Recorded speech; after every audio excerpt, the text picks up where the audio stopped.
Halo semuanya. Jadi, saya akan menjelaskan tentang karya tulis ilmiah. Apa sih karya tulis ilmiah itu?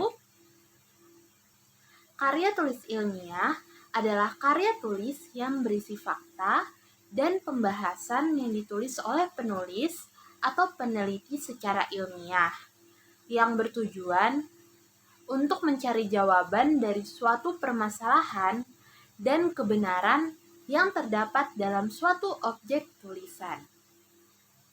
Karya tulis ilmiah ditulis dengan bahasa yang konkret, gaya bahasa yang formal yang didukung dengan fakta-fakta yang dapat dibuktikan kebenarannya. Lalu, apa saja sih ciri-ciri dari karya tulis ilmiah itu? Yang pertama, objektif. Karya tulis ilmiah disajikan berdasarkan fakta yang sebenar-benarnya, jadi tidak manipulasi. Yang kedua adalah netral. Pernyataan atau penilaiannya bebas dari kepentingan-kepentingan tertentu, baik kepentingan institusi, kelompok, maupun pribadi. Yang ketiga adalah sistematis. Apabila pemaparan uraiannya mengikuti pola pengembangan tertentu, misalnya pola urutan, klasifikasi, kausalitas, dan sebagainya. Tujuannya, karya tulis ilmiah ditulis secara sistematis agar pembaca mudah memahami alur pemaparan uraian dengan baik.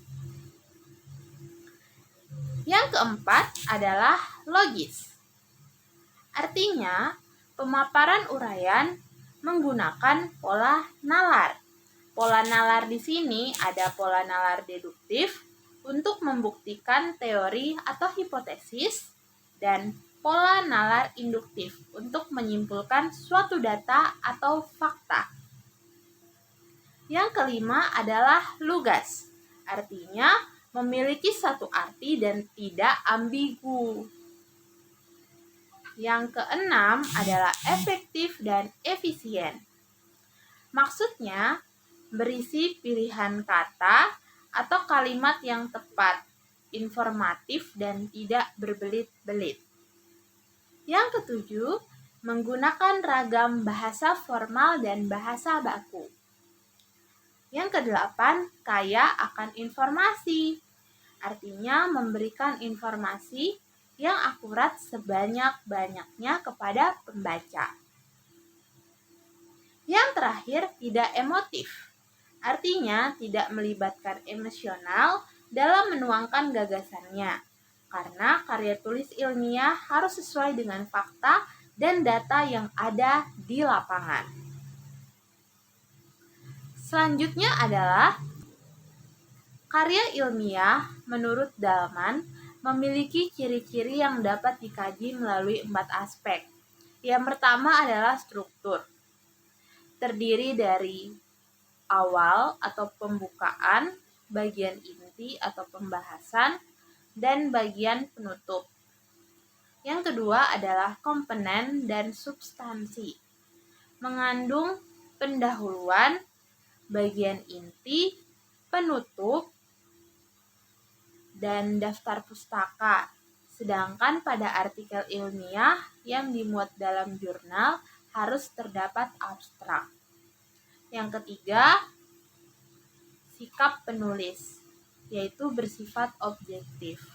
Yang keempat, penggunaan bahasa, yaitu bahasa baku.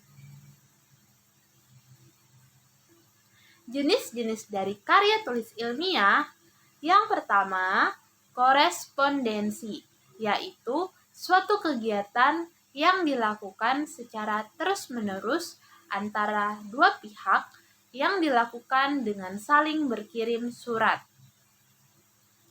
Orang yang berhak atau mempunyai wewenang menandatangani surat, baik atas nama perorangan maupun kantor atau organisasi disebut koresponden. Yang kedua, makalah. berisikan hasil pembahasan pada buku atau dapat juga berupa hasil penelitian. Makalah digunakan untuk memperoleh informasi dan untuk mengetahui pemahaman penulis tentang suatu permasalahan. Pada makalah umumnya terdiri dari pendahuluan, pembahasan, dan simpulan. Yang ketiga, artikel. Artikel mempunyai dua pengertian. Yang pertama dalam perspektif ilmiah, yaitu suatu karya tulis yang berisikan pandangan atau pemikiran penulis menggunakan pendekatan ilmiah. Sedangkan dalam perspektif jurnalistik, artikel adalah suatu karya tulis yang dapat diisi dengan pendapat subjektif penulisnya tentang suatu masalah atau peristiwa. Sistematika dari artikel pada umumnya terdiri atas judul, nama penulis, abstrak, kata kunci, pendahuluan, kerangka teori, pembahasan, penutup, dan terakhir daftar pustaka. Selanjutnya adalah laporan. Laporan merupakan salah satu jenis karya tulis yang digunakan untuk menyampaikan data dan informasi terkait suatu hal yang telah dilaksanakan. Misalnya, laporan praktikum, laporan kegiatan, dan sebagainya. Untuk strukturnya terdiri dari pembukaan, isi, dan penutup. Terakhir adalah proposal. Proposal adalah karya tulis yang berkaitan dengan rancangan kegiatan kerja yang disusun secara sistematis dan mengikuti kaidah-kaidah tertentu. Seperti itu penjelasan yang dapat saya paparkan mengenai karya tulis ilmiah.